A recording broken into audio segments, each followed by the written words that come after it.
Assalamualaikum warahmatullahi wabarakatuh. Perkenalkan, nama saya Alarezi Amanda dengan NIM 23051040140.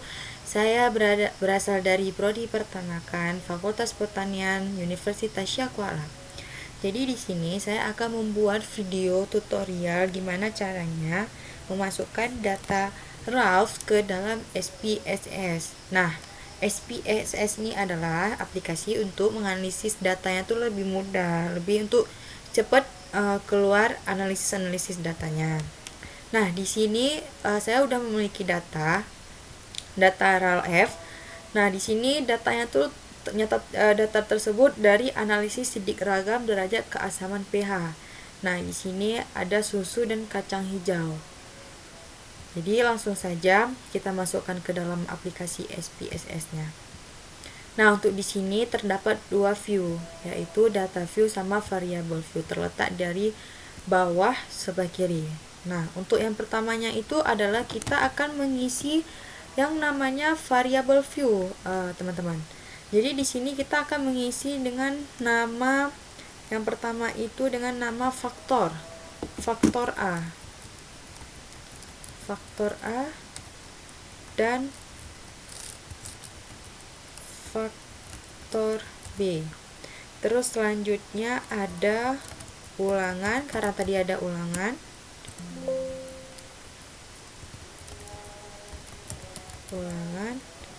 Dan hasil. Nah, ini dia teman-teman. Nah, untuk selanjutnya kita akan menyesuaikan desimalnya, teman-teman. Jadi desimalnya di sini faktornya di situ 0. Untuk faktornya yang B juga 0 dan untuk ulangannya juga 0. Cuman yang untuk hasilnya 2. Nah, ini juga kita turunkan width-nya ini ke dalam 2. Ini juga karena cuma ada 2 angka ya. Enggak, 0, 1 angka. Ada 2 width. Nah, sekarang kita akan mengisi labelnya. Nah, untuk labelnya ini ada tadi yang namanya susu. Jadi di sini kita buat jenis susu. Dan untuk faktornya ini adalah persentase kacang hijau. Dan untuk hasilnya itu hasil derajat keasaman pH-nya.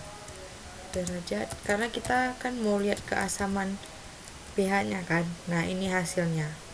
Nah, untuk selanjutnya kita akan mengisi yang namanya values. Nah, untuk values di faktor A kita akan mengisi dengan label. Nah, ini dia ada value sama label. Tadi ada 2 label. Jadi yang pertama itu ada susu segar. Kita adikan. Yang kedua itu ada susu skim. Tahu nggak apa itu susu skim, kawan-kawan? Skim. Nah, ini dia. Nah, kita okekan. Nah, udah masuk ke dalam values-nya. Nah, untuk faktor B kita akan mengisi dengan kacang hijau. Karena kan faktor B-nya itu adalah tadi kacang hijau tersebut. Ini persentase kacang hijau. Jadi ada 4 faktor kacang hijau yang memang persentasenya itu beda-beda. Jadi yang pertama itu ada kacang hijau dengan persentasenya 0.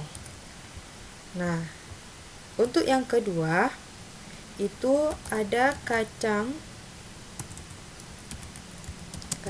hijau, persentasenya itu dengan 25%.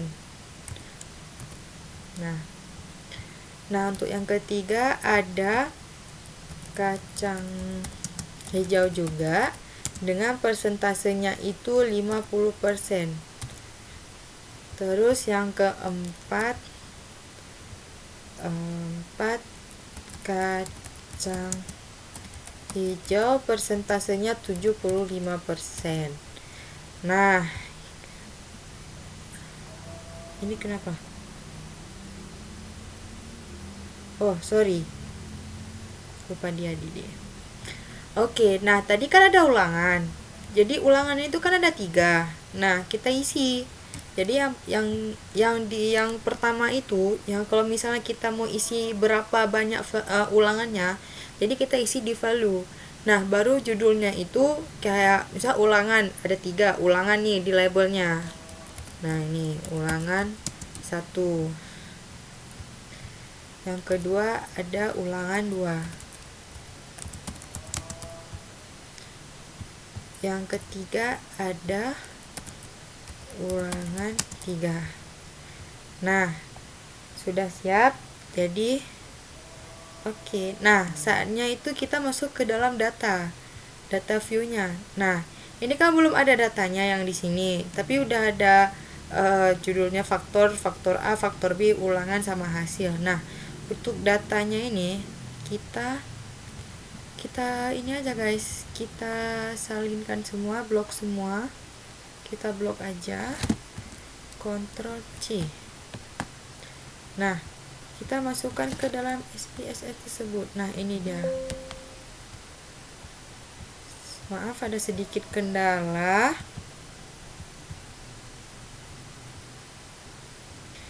Nah, ini dia untuk datanya. Untuk datanya tersebut, setelah itu mari kita menganalisisnya.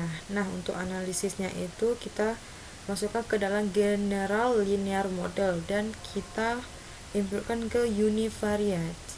Nah, jadi untuk dependent variabelnya itu kita akan memasukkan yang namanya faktor A dan faktor B ke dalam mid faktor. Jadi untuk derajat hasilnya itu ke dalam dependent variable. Nah, untuk faktornya kita akan memasukkan jenis susu sama persentase kacang hijau.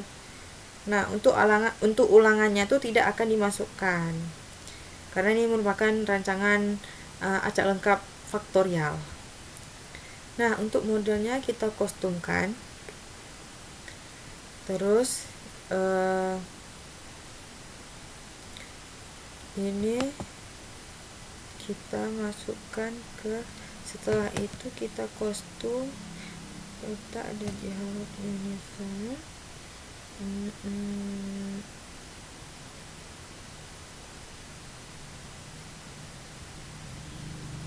Ini kita ubah ke dalam handphone faktor A dan faktor B nya.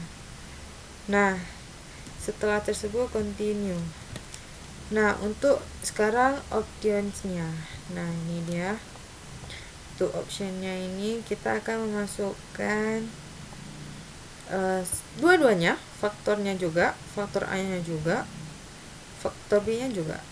Nah, untuk displaynya itu deskriptif sama homogeneity.